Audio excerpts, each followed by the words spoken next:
Kahalayim Layahal Bashem Yahushai Bahashem Kakodash. Double honors to the apostles, peace, blessing, mercy, and salutation to all the brothers out there teaching the truth and sincerity. In the name of Yahweh Bashem Yahushai. Alright, this is Brother Kawak again with another lesson. So the last lesson I did was about the angels that encampeth around. How there's a hedge on both sides. And this is Exodus 14 and 19.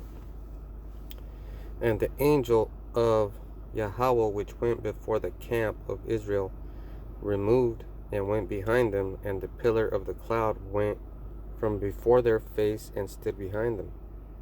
And it came between the camp of the Egyptians and the camp of Israel, and it was a cloud and darkness to them, but it gave light by night to these, so that the one came not near the other all night. So there's our hedge, right? It's a spiritual hedge, you know, more important, because the Egyptians were afraid of it. You know, how would you react? What would you do? Here you are trying to enslave the children of the Most High, and you're gonna suffer some wrath, because if there's something in between you and someone else, that's the protection.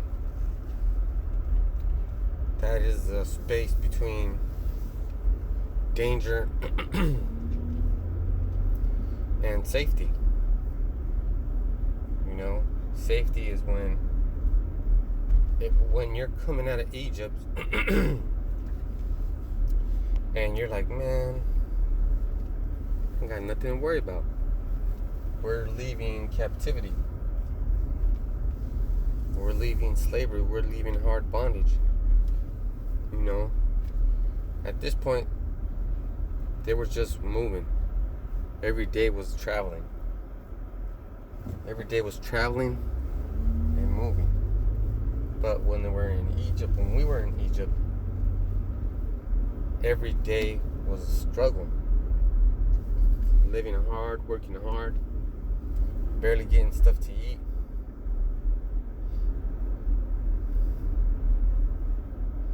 See, so when we're in bondage, the hedge is on the other side. You have to wake up, and like Yahushua said, you have to be born again.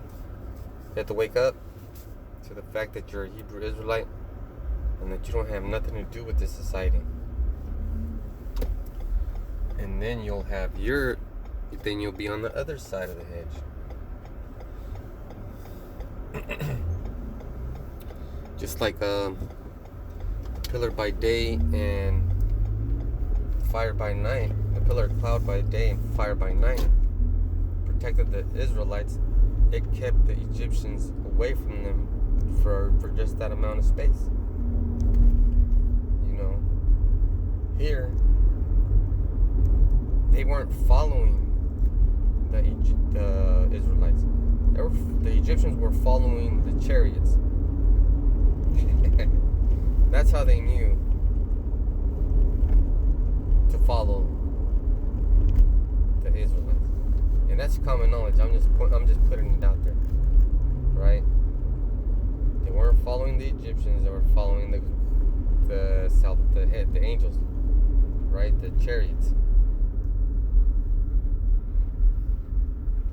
And chariots have the ability to fly and be in the sky, just like a vulture or a eagle. And I'm making mention of that because that's what my lesson is going to be on, Lord willing, this Saturday at camp. So, you know, these chariots driving these chariots, these angels of the Lord, they were protecting the Israelites from the Egyptians, just like we were being protected from the Edomites, the new Egyptians. And how you can tell is certain things won't bother you or won't be allowed to happen to you. Like, for example, you'll be working with the saw,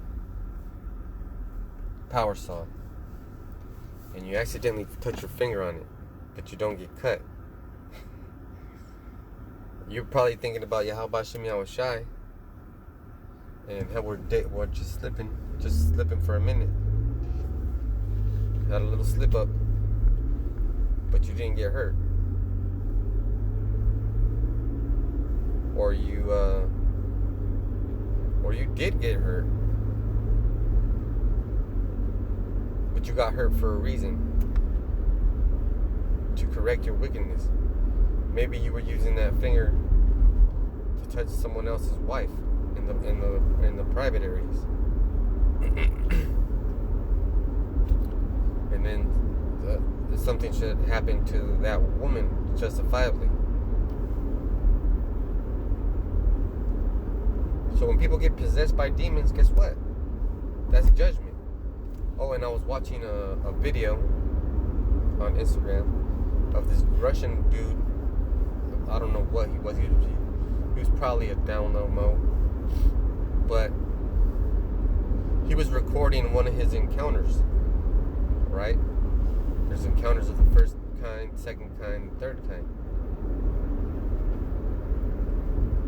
I'm not sure about the definitions of those encounters, but this Edomite, he put flour on the ground, closed the door first of all, and then he put flour on the ground,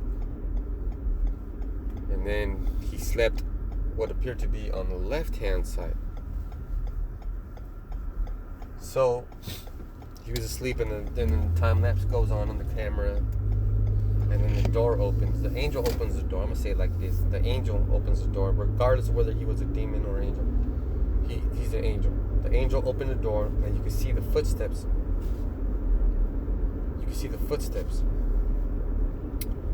And then you saw like a cloudy image by the Edomite's sleeping face. And it looked like a giant left hand. The hand was humongous, because the hand went all over around the neck of the Edomite. Put your hand on your own neck. You can barely grasp it. This was a huge hand, and the arm came out of a dimension, and all you seen was a left hand choking and strangling that Edomite, and that was called sleep paralysis. The video was called sleep paralysis. So that's a hedge too. Maybe that Edomite was going to do something wicked to you the next day, and then he had a change of heart. What a bastard. So he had a change of heart, and now he is making those videos about his encounters. And sometimes it could just be something that he did in the past life. Maybe he doesn't want to do it anymore, but he still got to get judged. So these are the angels driving those chariots, and it's basic knowledge, basic stuff.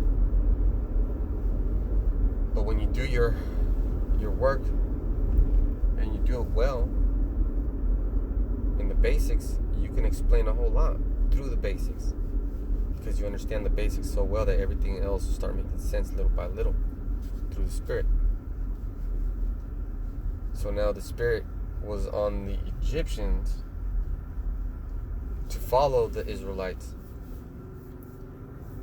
and try to take them back into slavery, try to judge them. They weren't happy with what Moses was telling the Pharaoh, because Moses was telling the Pharaoh, let my people go. So we're telling, now it's so spiritual, now the prophets are out there telling the people that are enslaved in Egypt let Egypt go. We're not telling the Pharaoh let our people go. We're telling the people let Egypt go. And they're like, nah, fuck that. They're straight up Scante warriors. And if you look that their term up, Scante warrior, that means that they're a meth head. Straight up doing the drugs. You would have to be a drug addict to want to stay a slave in Babylon, knowing that these laws are wicked and they're going against you. Like the newest law I heard of was they are, I think it was passed September 18th. They're allowing pedophilia to be legal. So now so what about all those people that went to jail for pedophilia? You gonna let them go? These motherfuckers are straight up demons. So right here, we're telling the people let go of Egypt because Egypt is bad for you and it's gonna get destroyed. The first Exodus was a physical one. This one's gonna be spiritual because you're gonna get taken out, man. Not taken out. If you're gonna get saved, you're gonna be taken by the Spirit. You're gonna be taken by the chariots. You're gonna be abducted. You're gonna have some spiritual powers. You're gonna be a force to be reckoned with, and that's just the way it is. Can't say it any other way. There is no other way to say it. If you're going to say the message and do your job right, then you got to say the message the way it's supposed to be said. You know, there's no sorry about it. You know, so I'm here at my destination. Lord willing, that was edifying. So I'm going to keep making more videos, Lord willing. To the next time, let's say Shalom.